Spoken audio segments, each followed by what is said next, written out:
안녕하세요. 오늘은 7월 6일 화요일입니다. 오늘은 야고보서 3장 1절에서부터 12절까지를 본문으로 큐티 가이드를 시작하겠습니다.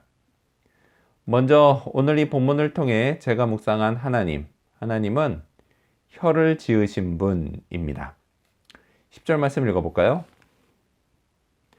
한 입에서 찬송과 저주가 나오는도다. 내 형제들아, 이것이 마땅하지 아니하니라. 아멘.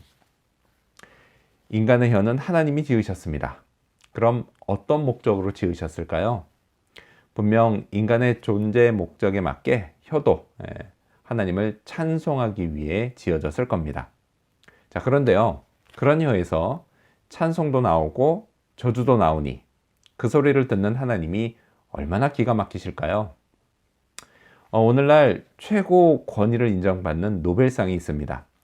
자, 그 노벨상에 관해서요, 노벨이 자기가 다이너마이트 발명했죠. 그런데 그게 애초 기대했던 평화적인 목적이 아니라 사람을 죽이고 세상을 파괴하는 목적으로 오용되는 게, 그게 너무 기가 막혀서 참회하는 심정으로 노벨상을 만들었다라고 하는 건 너무도 유명한 일화입니다. 자, 다이너마이트가 오용된 건요, 인간의 죄 때문이었습니다. 자, 혀도 마찬가지입니다. 죄가 들어오고요, 인간이 타락하면서 혀도 타락했습니다. 자, 그 죄성이 지금도 남아 있어서요, 저의 혀에서도 얼마든지 사람을 저주하는 말이 나옵니다.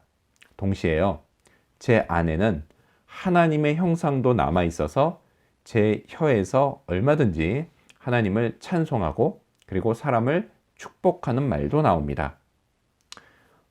저의 겉사람은 저주를 말하고 싶어 하고요, 동시에 속사람은 찬송과 축복을 말하고 싶어 합니다.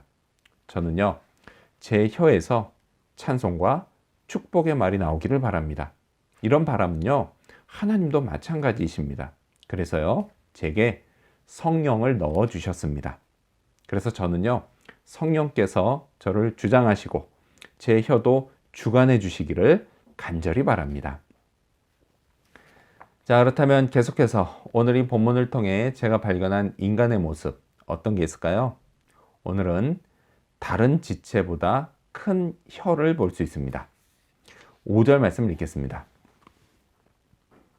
이와 같이 혀도 작은 지체로되 큰 것을 자랑하도다. 보라, 얼마나 작은 불이 얼마나 많은 나무를 태우는가. 아멘. 새치혀라고 하는 말도 있듯이요, 크기를 놓고 볼 때 혀는 다른 지체들에 비해 작습니다. 하지만요, 5절은 그 혀가 큰 것을 자랑한다 라고 말씀합니다.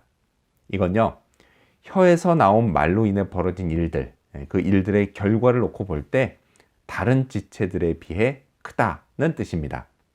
정말 그렇습니다. 자, 그래서 5절은요, 이걸 산불의 예로 듭니다.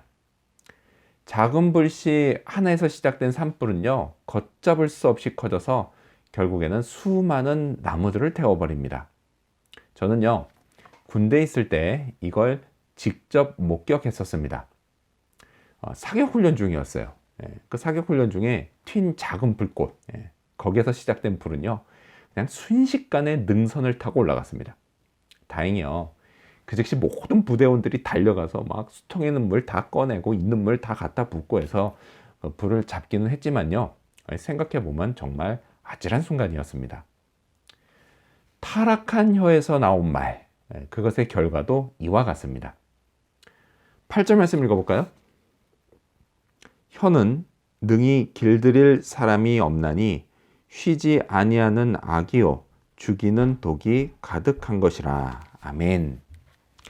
자, 실제로요, 어떤 사람을 보면 그 사람 혀에서 악이 쉬지 않고 나온다는 생각이 듭니다. 자, 그 사람이 내뱉는 말들도요, 그 속에 사람을 죽이는 독이 가득하다는 생각도 듭니다. 제 생각에요, 반드시 사람의 육신을 죽이는 것만이 살인은 아닌 것 같습니다. 인격을 죽이는 것도 살인입니다. 자, 이런 인격살인, 이건요, 새치혀에서 비롯됩니다. 하나님의 형상으로 지음받은 사람들을 저주하는 말에서 비롯됩니다. 뭐 예를 들어서 음해하고 모함하고 왜곡하는 말입니다. 이간질하는 말입니다. 또요, 비난을 위한 비난입니다. 자, 이런 말들은요, 5절의 예처럼 시작은 작은 불로 시작하지만 결국 공동체 모두를 태울 만큼 엄청난 결과를 낳습니다. 이로 인해서요, 얼마나 많은 사람들이 인격살인을 당하고 고통받는지 모릅니다. 자, 그렇다면 끝으로 오늘 이 본문을 통해 나에게 주시는 교훈이 뭘까요? 그건 말실수를 줄이자입니다. 2절 말씀을 읽겠습니다.